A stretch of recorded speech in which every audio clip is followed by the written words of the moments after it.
കർത്താവേ, നിന്റെ ഉന്നതമായ നാമത്തിന് സ്വസ്ഥം ചെയ്യുന്നു. കർത്താവേ, നിന്റെ വിശുദ്ധ പൗരോഹിത്യത്തെ മഹത്വപ്പെടുത്തണമേ. കർത്താവേ, സഭയിലുള്ള സാന്നിധ്യം പ്രകടമാക്കണമേ. 40 വർഷം ഞാൻ അർപ്പിച്ച കൃപാന്റെ യുഗതിയാൽ കൃപാസ്ഥാനത്താരെ ജീവനോടെ പ്രത്യക്ഷപ്പെട്ട മാതാവിൻ്റെ മധ്യസ്ഥത്താൽ ഞാൻ മക്കളെ ഈശോ നാമത്തെ ആശീർവദിക്കുന്നു. ദൈവത്തിലെ എവിടുന്നെങ്കിലും നിനക്ക് ചെറിയൊരു തടസ്സം വന്നാൽ നീ പതറരുത്. കാര്യം എന്താണ്? ഞാൻ നിന്നെ ആശീർവദിച്ച് ദൈവനാമത്തെ വിടുകയാണ്. പിന്നല്ലെങ്കിൽ നാളെ കർത്താവ് നിനക്ക് ശരിയാക്കി തരും. നീ ഒരിക്കലും നിരാശരായി പിന്തിരിയുകയും ചെയ്യരുത്.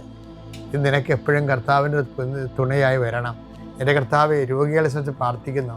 എൻ്റെ കർത്താവ് മുടി കൊഴിഞ്ഞു പോകുന്നവരുണ്ട്.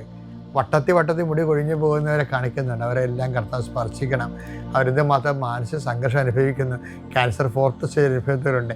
കരളുവേദനക്കാരുണ്ട്, ഉദരവേദനക്കാരുണ്ട്, കണ്ണിന് കാഴ്ച മങ്ങുന്നവരുണ്ട്, മൂക്കിൽ ദശ വളരുന്നവരുണ്ട്, PCOD രോഗികളും പിസ്തുല രോഗികളും RSS രോഗികളും നടുവിന് വേദനയുള്ളവരും ഈശോയെ ഇടുപ്പലിന് വേദനയുള്ളവരുണ്ട്. അവരെ എല്ലാം നിന്റെ തിരുമുറുവാർന്ന വലത് കർത്താവ് സ്പർശിക്കണമെന്ന് പ്രാർത്ഥിക്കുന്നു.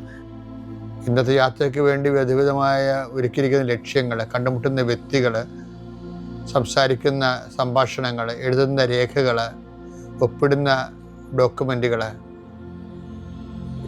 പങ്കെടുക്കുന്ന ഇൻ്റർവ്യൂകൾ, സെൻഡ് ചെയ്യുന്ന മെസ്സേജുകൾ എല്ലാം കർത്താവിൻ്റെ കൃപയാൽ നിറയപ്പെടാനും നീ ഇന്ന് തിരികെ എത്തുന്ന സമയത്ത് കർത്താവിൻ്റെ കൃപ നിന്നെ നിറഞ്ഞു നിന്നുകൊണ്ട് സന്തോഷം വന്ന് ഉറങ്ങുവാനും ഇന്നത്തെ ദിവസം മുൻനിർത്തി നീ കണ്ടുമുട്ടുന്ന ഓരോ നിമിഷങ്ങളെയും, നിൻ്റെ ഓരോ സമയങ്ങളെയും, സന്ദർഭങ്ങളെയും, എല്ലാം സംരംഭങ്ങളെയും പരിശുദ്ധമ്മ ദൈവമാതാവിൻ്റെ മധ്യസ്ഥത്തിലെ രാത്രിയും തിരിച്ചെത്തുന്നവരെ കർത്താവിൻ്റെ നാമത്തിൽ മാതാവിൻ്റെ മധ്യസ്ഥതയും ഞാൻ നിൻ്റെ ജീവിതത്തെയും നിൻ്റെ കുടുംബത്തെയും ഈശോ നാമത്തെ ആശീർവദിക്കുന്നു.